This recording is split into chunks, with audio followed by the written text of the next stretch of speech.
Hello, Eustis Middle School. Today for First Chapter Friday, I will be sharing one of my favorite authors with you, R.L. Stine. When I was younger, my mother got me a Goosebumps book, and I fell in love with the series, and I just was constantly reading them. So today, I am going to be sharing A Shocker on Shock Street. Again, this is by R.L. Stine and is part of the Goosebumps series. So sit back, relax, and find out. Maybe this is a book for you. "This is creepy, Aaron." My friend Marty grabbed my sleeve. "Let go," I whispered. "You're hurting me." Marty didn't seem to hear. He stared straight ahead into the darkness, gripping my arm. "Marty, please," I whispered. I shook my arm free. I was scared too, but I didn't want to admit it. It was darker than the darkest night.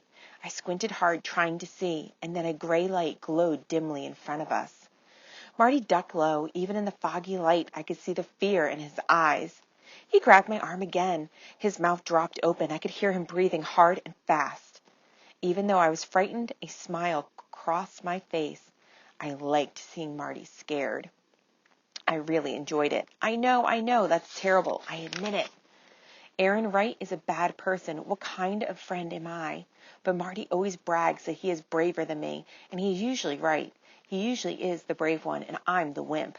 But not today. That's why seeing Marty gasp in fright and grab my arm made me smile. The gray light ahead of us slowly grew brighter. I heard crunching sounds on both sides of us. Close behind me, someone coughed, but Marty and I didn't turn around. We kept our eyes straight ahead, waiting, watching. As I squinted into the gray light, a fence came into view. A long wooden fence, its paint faded and peeling. A hand-lettered sign appeared on the fence. "Danger, keep out. This means you." Marty and I both gasped when we heard the scraping sounds. Soft at first, then louder, like giant claws scraping against the other side of the fence. I tried to swallow, but my mouth suddenly felt dry. I had the urge to run, just turn and run, as fast as I could. I couldn't leave Marty there all alone, and besides, if I ran away now, he would never let me forget it.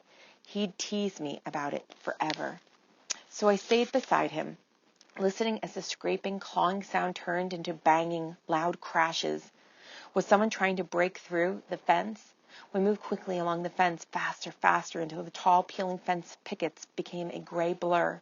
But the sound followed us, heavy footsteps on the other side of the fence. We stared straight ahead. We were on an empty street, a familiar street. Yes, we had been here before. The pavement was puddled with rainwater. The puddles glowed in the pale light from the street lamps. I took a deep breath. Marty gripped my arm harder.